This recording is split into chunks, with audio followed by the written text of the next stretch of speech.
Hello guys, फिर मैं आपके लिए आ गया हूँ। इस बार बिहार बोर्ड में जो पूछे जाने वाला सवाल इंटर के बच्चों के लिए इस बार मैं क्वेश्चन आंसर लेकर आया हूँ। जो उस किताब का नाम है, आपको दिखा देता हूँ। उस किताब का नाम रेम्बो, जो 12 के लिए है।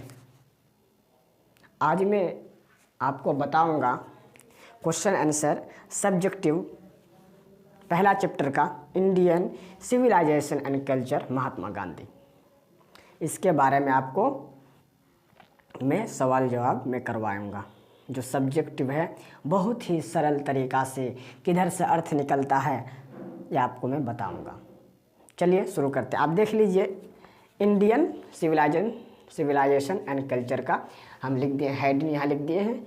उसके बाद नीचे जाइए, ए दे करके लिखा हुआ answer the following question Vareli. उसका पहला नंबर में लिखा हुआ है, पहला नंबर में एक दे करके उसका आगे लिखा हुआ है व्हाट डू यू नो, छूट गया है। व्हाट डू यू, हम यहाँ पे नो लिख देता हूँ। व्हाट डू यू यहाँ पे लिख देता हूँ, यू के बाद आएगा। What do you know, what do you know, what do you know about Gandhi ji, इस तरह से लिखा हुआ है। और उसके आंसर है पहला नंबर का what do you know about Gandhi ji का आंसर है Mohandas Karamchand Gandhi 1869 to 1948, popularly known as Bapu the father of the nation. ये आंसर लिखा हुआ है। तो हम इसको समझें कैसे, हम हिंदी में कैसे लाएं, ये समझने का क्या तरीका है, रूल क्या है।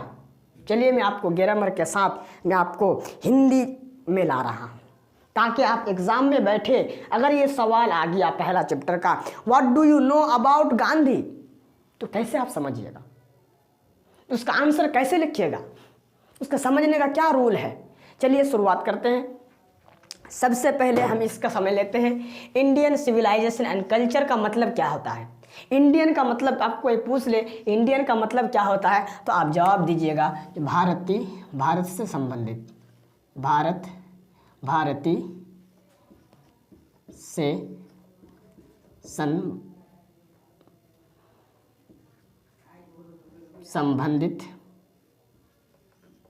संबंधित। और इसका मतलब हुआ इंडियन का। और सिविलाइजेशन का मतलब कोई पूछ ले, ये चैप्टर का हेडिंग है भाई, आपको समझना पड़ेगा कि इंडियन सिविलाइजेशन एंड कल्चर का मतलब क्या होता है। इसका मतलब आप समझिएगा तब ना आप चैप्टर पढ़ेंगे, तब ना आपको समझ में आएगा। हेडिंग को पहले समझना सीखिए। इंडियन भारती से संबंधित। और सिविलाइजेशन का मतलब होता है रहने सहने का ढंग। सिविलाइजेशन का मतलब क्या होता है, सिविलाइजेशन का मतलब होता है रहने सहने का ढंग, रहने सहने का ढंग।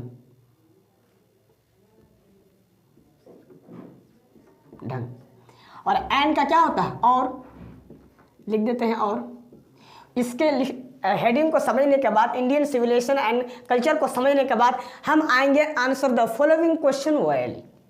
आप कहीं भी एग्जाम दीजिए, आप इंटर दीजिए, मैट्रिक दीजिए, ग्रेजुएशन का एग्ज़ाम दीजिए, कहीं भी आप एग्ज़ाम दीजिएगा, आप सवाल से पहले, क्वेश्चन से पहले आपका ये लिखा रहेगा answer the following questions Vareli. तो इसको समझना भी ज़रूरी है। उसके बाद हम सवाल पे आएंगे। पहला नंबर है what do you know about Gandhi. हम यू का ऊपर लिख दिए हैं, छूट गया था, अबाउट गांधी। उसके बाद है, चलिए इसको समझ लेते हैं पहले। कल्चर का मतलब होता है व्यवहार। क्या होता है, व्यवहार लिख देते हैं, व्यवहार। कल्चर का मतलब क्या होता है, व्यवहार।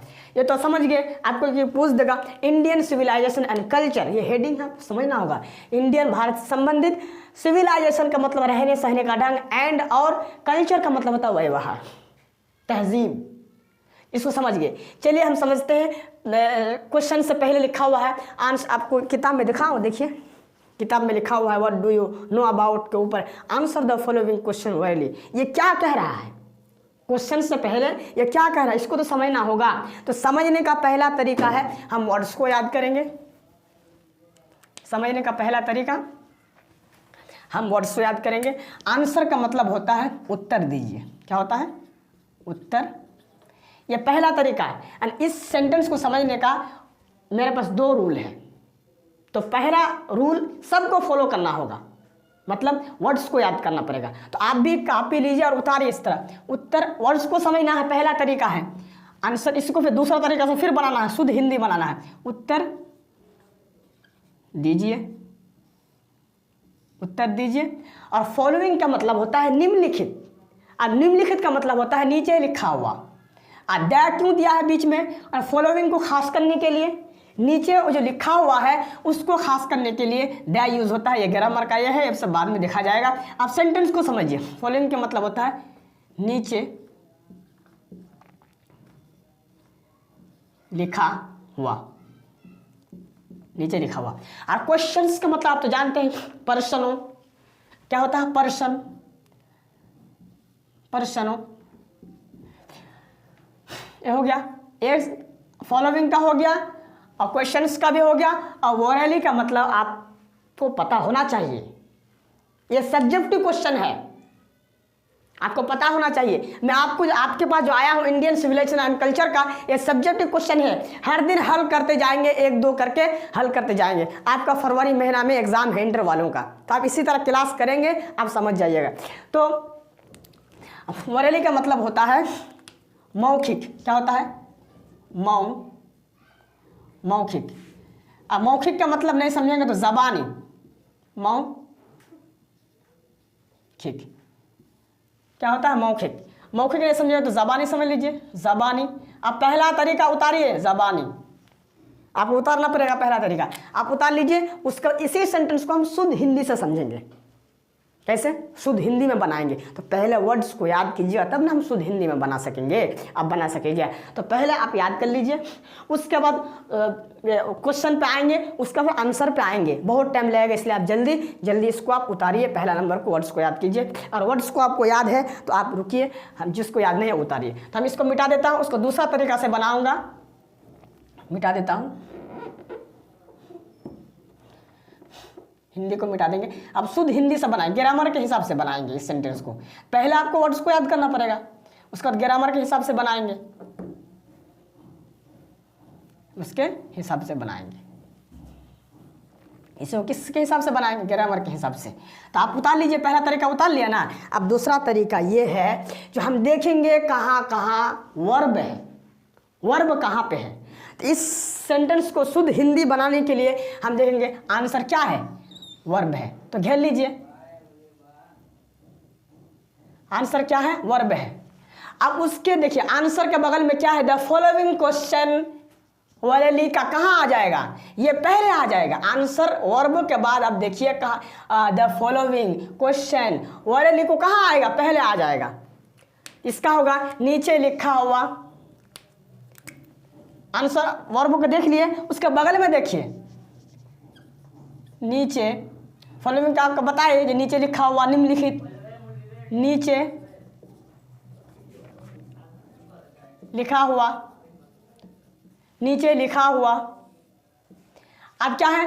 क्वेश्चन का आ जाएगा यहाँ पे, प्रश्नों का,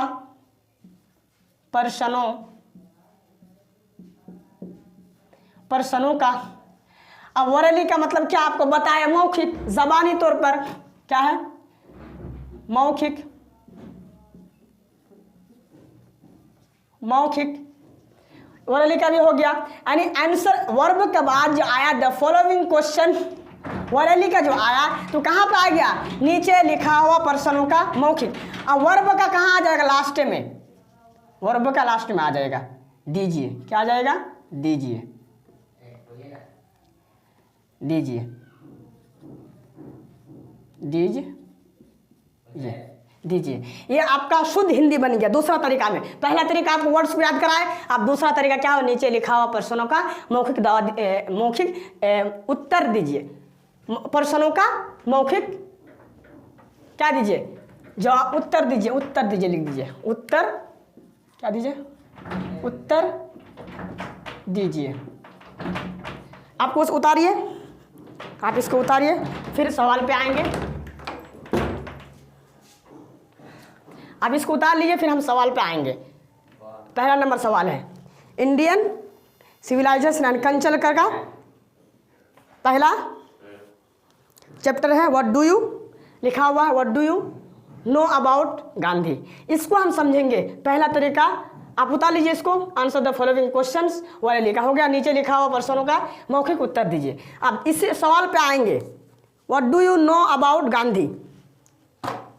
तो चलिए सबसे पहले हम इसको वर्ड्स को याद करेंगे। इस सेंटेंस को समझने का, मान लीजिए आप यही फरवरी महीना को आपका जो एग्ज़ाम होगा, यही सेंटेंस अगर यही क्वेश्चन आपका आ जाए तो कैसे आप समझिएगा। तो समझने का तरीका यह है कि हम वर्ड्स को याद करेंगे। वर्ड का मतलब क्या होता है, क्या होता है वर्ड का मतलब। इंडियन सिविलाइजेशन एंड कल्चर का पहला चैप्टर का सब्जेक्टिव क्वेश्चन क्या है, एक नंबर में आपको तो हम बता दिए what do you know about Gandhi के ऊपर जो लिखा हुआ आंसर द फॉलोइंग क्वेश्चंस वाले, इसका आपको आप समझा दिए। अब आगे देखेंगे व्हाट डू यू, पहला नंबर पे है what do you know about Gandhi. इस सेंटेंस अगर आपका एग्जाम में आ जाए तो कैसे समझिएगा, ये समझने का रूल क्या है। तो हमको बता रहे हैं सबसे पहले हम क्या करेंगे, हम वर्ड्स को याद करेंगे। सबसे पहले हम वर्ड्स को याद करके जाएंगे। सबसे पहले वर्ड का क्या होता है, पहला तरीका वर्ड्स को याद करेंगे। फिर दूसरा तरीका में पूरा प्रॉपर हिंदी बना लेंगे। वर्ड का मतलब होता है क्या, क्या लिख देंगे। और हमेशा याद रखिएगा यू का पहले डू ये आता है तो हेल्पिंग वर्ब बन जाता है, सवाल पैदा हो जाता है। तो क्या ही होता है, इसका मतलब क्या है। अब यू का मतलब होता है आप लिखेंगे। अबाउट का मतलब के बारे में, अबाउट का मतलब के बारे में। और गांधी का, गांधी ये नाम है किसी का, गांधी। ये पहला तरीका हुआ इस सेंटेंस को समझने का पहला तरीका। क्योंकि कोई भी अगर इंग्लिश लैंग्वेज सीखता है या इंग्लिश को पढ़ करके समझना सीखता है, वो पहले वर्ड्स को याद करता है। तो हम वर्ड्स को लिख लिए। अब इसको 2 नंबर में 2 स्टेप में सेंटेंस को समझेंगे जी किधर से हिंदी का अर्थ निकलता है। इसलिए पहला तरीका आप उतार लीजिए, फिर दूसरा तरीका हम आपको बताएंगे। दूसरा तरीका हम आपको बताएंगे, अब उतार लीजिए, पे वर्ड्स को पहले याद कर लीजिए। अब बनाएंगे। अब देखिए कहाँ पे प्रीपोजिशन है। इस अबाउट क्या है, प्रीपोजिशन। अबाउट क्या है, प्रीपोजिशन। इस सेंटेंस के बीच में देखिए कहाँ पे क्या है, प्रीपोजिशन है। तो प्रीपोजिशन के आगे देखिए गांधी, तो दोनों को मिलाएंगे। अबाउट गांधी का इधर आ जाएगा, गांधी के बारे में, दोनों को मिलाए। अबाउट का मतलब के बारे में और गांधी का गांधी, तो दोनों को मिलाए तो गांधी के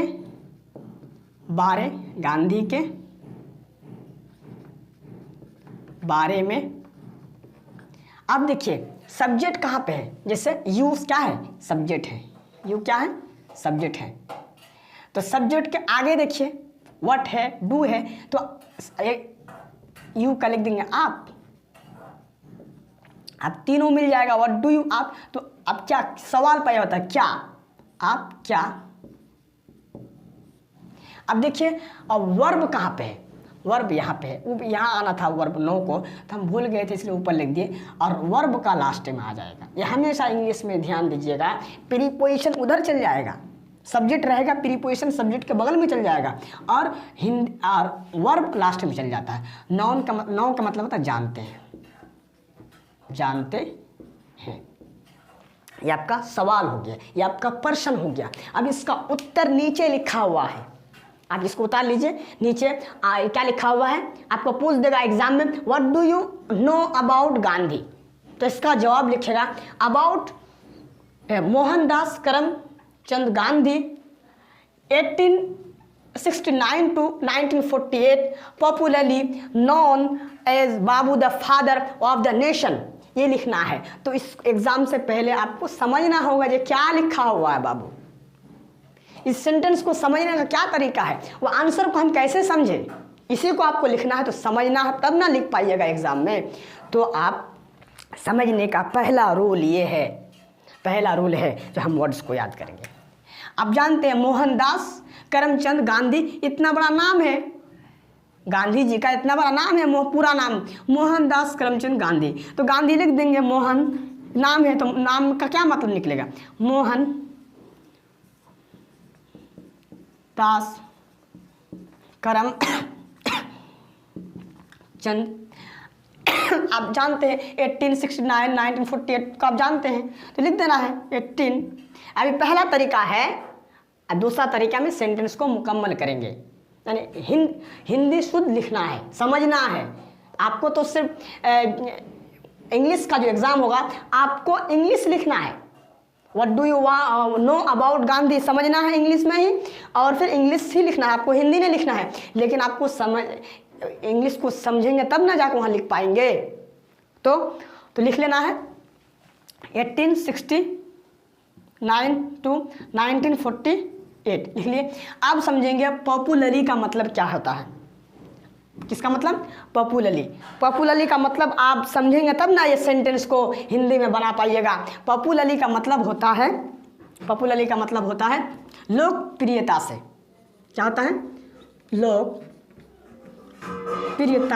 से। अब लोकप्रियता से आप नहीं समझते हैं तो पॉपुलरली का मतलब होता है कबूलियत से। क्या लिखता है?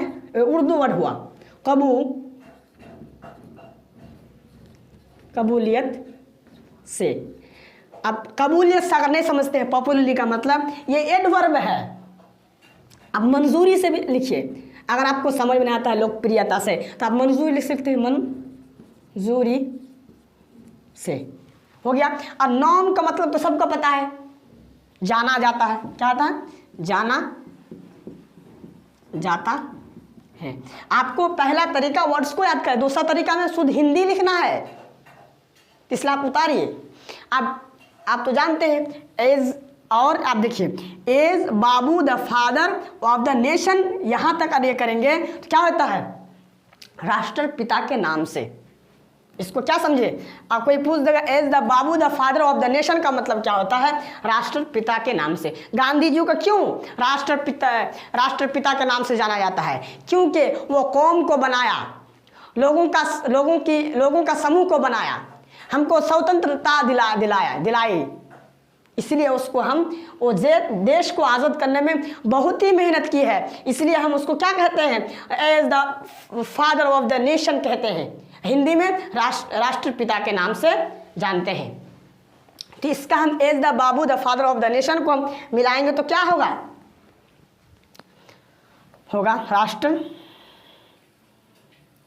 राष्ट्र पिता के नाम से। इतना as the Bapu the father of the nation, इसका मतलब राष्ट्रपिता बाबू के नाम से लिखना पड़ेगा। राष्ट्रपिता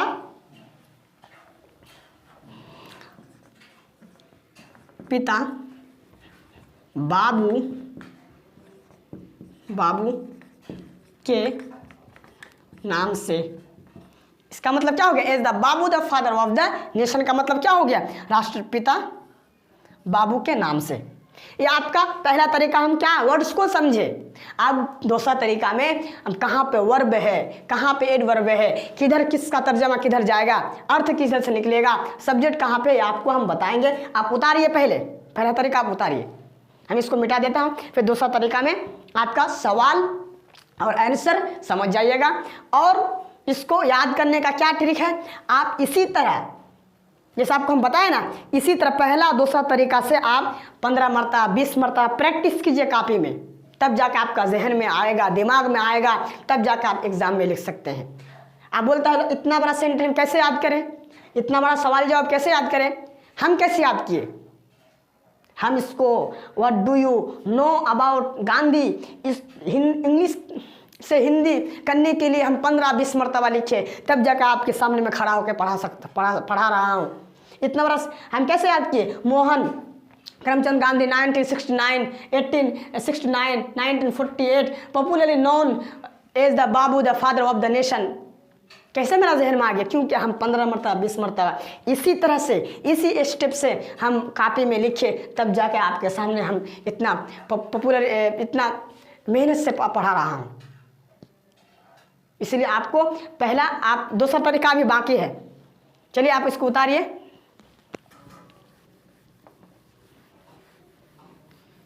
अब दूसरा तरीका मैं जा रहा हूँ, इसी को अब समझेंगे शुद्ध हिंदी में।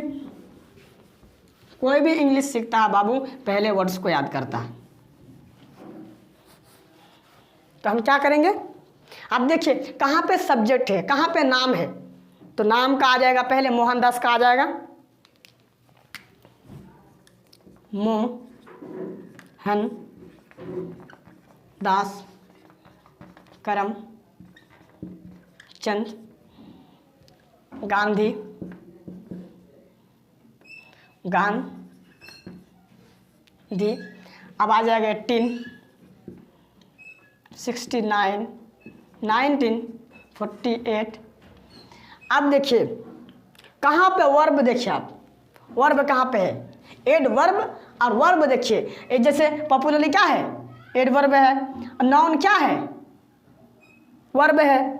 तो इसके बाद देखिए क्या है, is the Bapu the father of the nation का यहाँ आ जाएगा राष्ट्र, राष्ट्र पिता, राष्ट्रपिता बाबू के नाम। आपको बताया दोस्त कि पहला स्टेप में नाम से, नाम से। अब देखिए ये एडवर्ब और वर्ब के आगे जो है ना, is the Bapu the father of the nation यहाँ आ गया, और लास्ट में चल जाएगा एडवर्ब और वर्ब लास्ट में चल जाएगा। आपको बताए थे पॉपुलरी का मतलब क्या होता है, लोक, लोक प्रियता से, प्रियता से, लोकप्रियता से। और नॉन का मतलब जाना जाता है। अब लोकप्रियता से जाना जाता है, यह अगर नहीं लिखेंगे तो लिखिए मोहनदास करमचंद गांधी का यहाँ आ गया, मोहनदास करमचंद गांधी। और 1869 to 1948 का यहाँ आ गया। और पॉपुलरली और नाउन के देखिए इधर है as the Bapu the father of the nation का यहाँ आ गया, राष्ट्रपति बाबू के नाम से। और लास्ट में ये आ जाएगा एडवर्ब और वर्ब, लोकप्रियता से जाना जाता है। मंजूरी लिख दीजिए, मंजूरी से जाना जाता है। इसी तरह आप प्रैक्टिस कीजिए एग्जाम से पहला और दूसरा तरीका से प्रैक्टिस करें। कम से कम 15-20 मरतबा अपना कापी में लिखिए। आपका याद करने की ज़रूरत नहीं है, अपने दिमाग में अपना में से छप जाएगा। तो आज हल किए पहला नंबर, पहला chapter what do you know about Gandhi. और कल हल करेंगे what did Gandhi do for the farmers in Bihar. ये कल दूसरा नंबर हल करेंगे, दूसरा तीसरा जो भी हो, जहाँ तक हो हम हल करेंगे। इसी तरह आप क्लास करते रहिए, प्रैक्टिस करते रहिए। आप याद कैसे होगा, आपको लिखना पड़ेगा कापी में। इसी तरह 10-15 मरतबा 20 मरतबा कम से कम लिखना पड़ेगा, तब जाकर आप एग्ज़ाम में लिख सकते हैं। याद करने से याद नहीं होगा, आपको लिखना पड़ेगा, ज़बान से बोलना पड़ेगा, तब जाकर आपका जहन में आएगा, तब जाकर एग्ज़ाम में लिखिएगा। इसी तरह क्लास करते रहिए। और वीडियो अच्छी है तो शेयर कीजिएगा। मैं अगले वीडियो में मिलता हूँ 2 नंबर 3 नंबर के साथ। बाय।